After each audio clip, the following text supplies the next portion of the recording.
As genealogists, we're always trying to go back further into our ancestors' lives and break down those stubborn brick walls that we've had. And in Pennsylvania, it's easy to get a lot of them because our history's so long, over 300 years, and also because the records, just really aren't around in the 1700s that we wish that we had. So these two history books are going to help you get the lay of the landscape of early Pennsylvania, really understand the kinds of people that came here, why they came here, where they lived once they got here. And knowing that history is really going to help you. So when I was in school, and maybe this was the case when you were in school, I learned about the Pilgrims. And the story of the Pilgrims is wonderful, but that happened in Massachusetts. And that really didn't help me in terms of being a genealogist understand Pennsylvania history. So anyway, let's get to the two books. I know you want to know what they are, and I know you want to know why you should read them and what I found out in them. So let's go.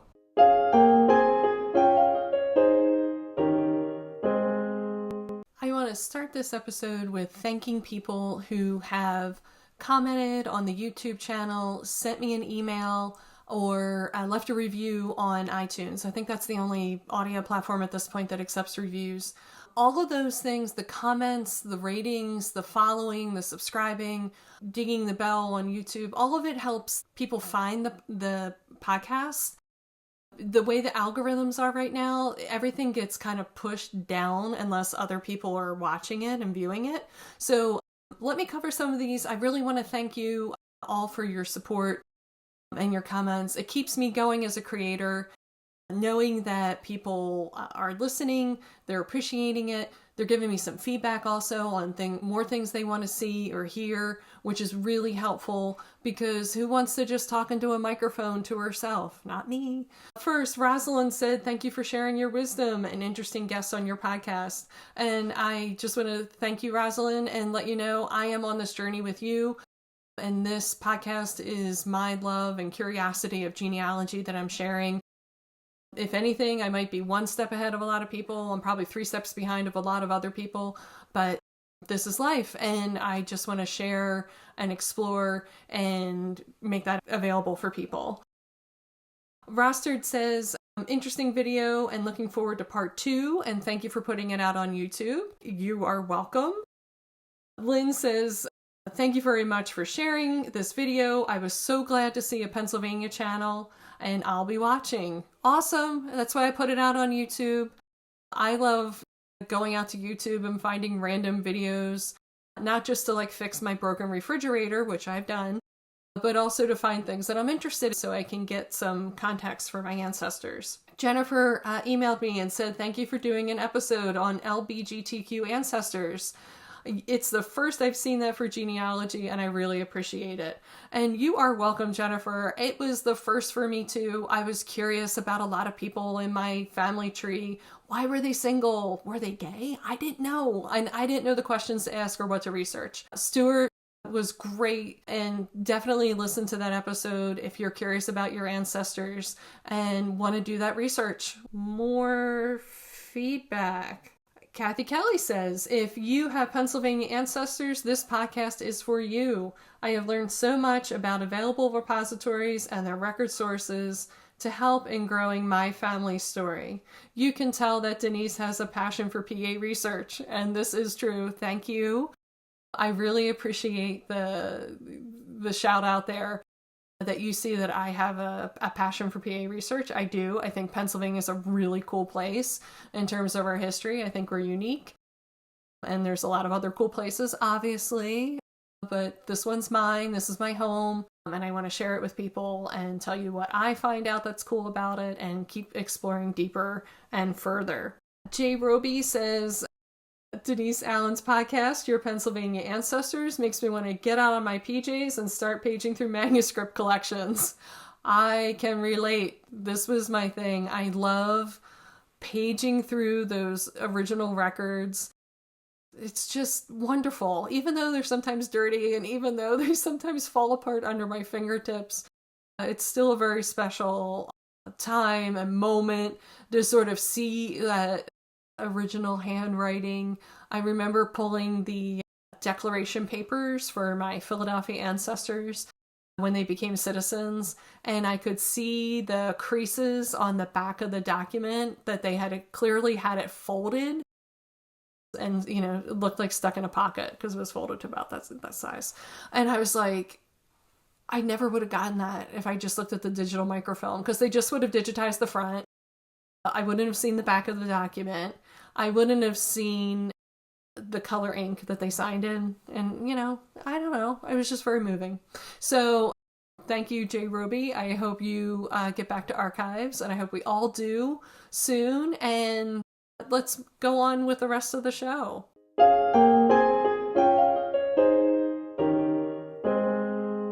The first book I want to talk about is this book, The Making of Pennsylvania by Sidney George Fisher.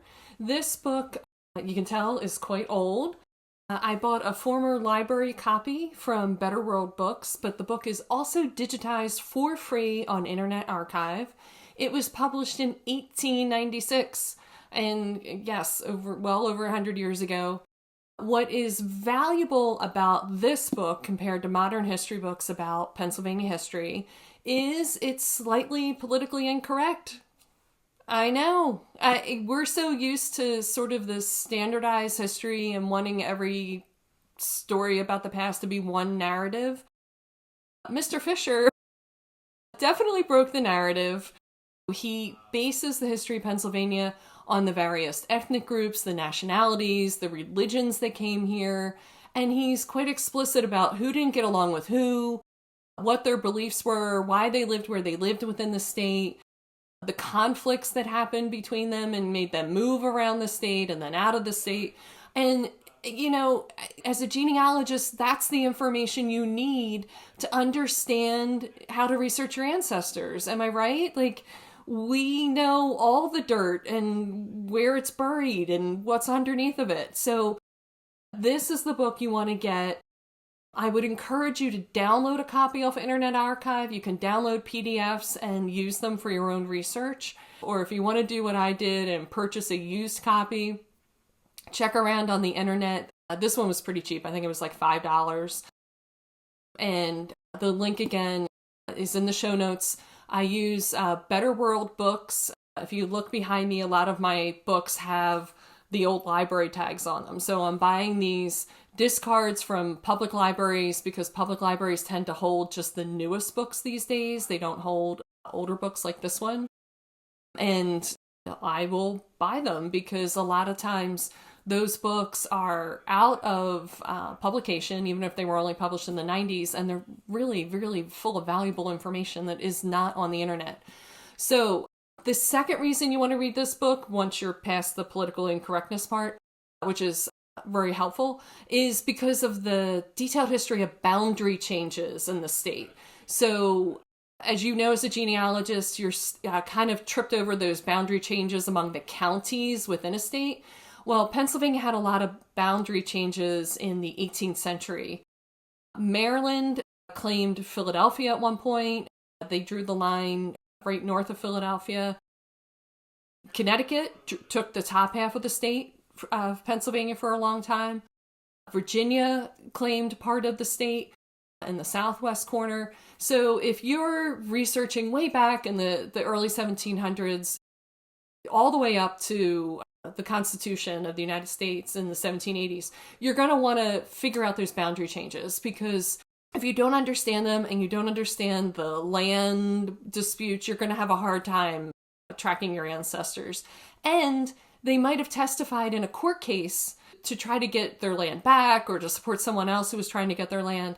And those court records are a really rich source of genealogy. And guess what? They're not online. So you're going to have to know what courthouse to go to, because you can't just do some blanket search in a search box for these records. So Sidney George Fisher, The Making of Pennsylvania, highly recommended. Now, the second book I read this winter, and it was a long, cold winter, right? Lots of snow here in Pennsylvania, was this book, American Nations by Colin Woodward. So this is about the 11 different cultures, regional cultures that were foundational in the making of what we now call America. And it starts all the way with the Spanish settlements on the West Coast, makes its way up and down the East Coast, even into Canada, and around Louisiana. As you can tell, a modern publication. It's currently in print right now. You can purchase it off of Amazon, but please don't. It's not that I don't like Amazon, but your independent bookstores are in need of support right now. So if you can afford to spend an extra $3 or $5 to purchase it from an independent bookseller, please do. Please support our local shops. And if you aren't sure or unable to get to a local independent bookseller, and Barnes & Noble is an independent, by the way, it's another corporation, but your local independent bookseller, there's a link in the show notes to bookstore or bookshop.org, I forget the title, that you can use, and they pass around the orders to independent bookstores and they'll still ship it to you. It costs you a couple bucks more, but you're literally paying for someone's business to stay open in this time of just unprecedented closures. As you read this book, you're going to want to relate it to current times and current politics, and you can do that, but really focus on your ancestors and really seeing what sparks it creates for you in terms of your research. So for instance, one of the things I learned in this book, and I'm laughing thinking about it because these are my ancestors, and I was surprised to hear this because it was the first time I heard it. One of the areas of Pennsylvania, one of the regional cultures that Mr. Woodward talks about in this book is sort of the Appalachia region. And these folks were early settlers in terms of coming to the United States and pretty much did not participate at all, were excluded from the writing up of the Declaration of Independence and then the United States Constitution. They were very much egalitarians. They very much wanted equal representation for people and really opposed sort of the top-down tax structure that was being put on people after the Revolution to pay for the war that had happened. And they did participate, in the war for independence, a lot of them. But these folks did not have access to a lot of hard currency, meaning gold and silver, and they needed to pay their taxes for their land in gold or silver. And their solution to try to deal with that and to have people not have their land confiscated by state authorities was to burn tax records and to tar and feather the tax collectors. So I can't believe I probably had ancestors tarring and feathering people over taxes, but I haven't found that out yet. But now I have a whole new set of records to research on my ancestors in early 1800s, late 1700s in Pennsylvania, when there probably weren't a whole lot of newspapers at the time in the rural areas. But there might be some records and some stories from people that I definitely need to dig into as things open back up. So this book is a fast-moving history. It's not at all boring. If you want, it's divided into the regional sections. You can just skip around if you want to do that. I read the whole thing because it was just so fascinating. And there's tons of references in here. So there's lots of endnotes at the end of each chapter so you can follow up and do deeper research. And honestly, there were things and conclusions that Colin Woodward had that I disagreed with. I was like, well, I don't see it that way. But that's okay. Who agrees with anybody 100%, right? No one. But I can now follow up on his research and figure out what he used as a source to make that conclusion. So American Nations, there's a link in the show notes to a place to buy it from an independent bookseller. But you can probably get this anywhere books are sold because it's currently in publication. And following in the same lines as Mr. Fisher's book on the making of Pennsylvania, this does not match the current narratives that are out right now in terms of the founding of the United States. So it could be on the cancellation list. I don't know. We're in tumultuous times. Things are changing on a weekly, sometimes daily basis on what's available and what we can access and who's canceled and who's not, and hey, maybe I'll be canceled one day. But I highly recommend this book. It gave me huge insights for my ancestors, and it probably will for yours too.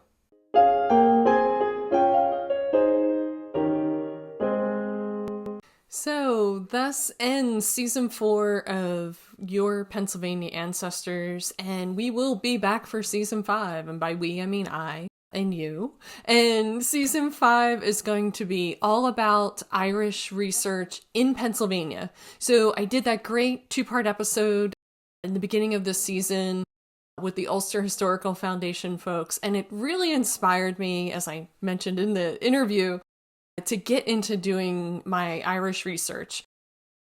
James Beadler mentioned to me that the Irish research in Pennsylvania is just really way more difficult than the German research.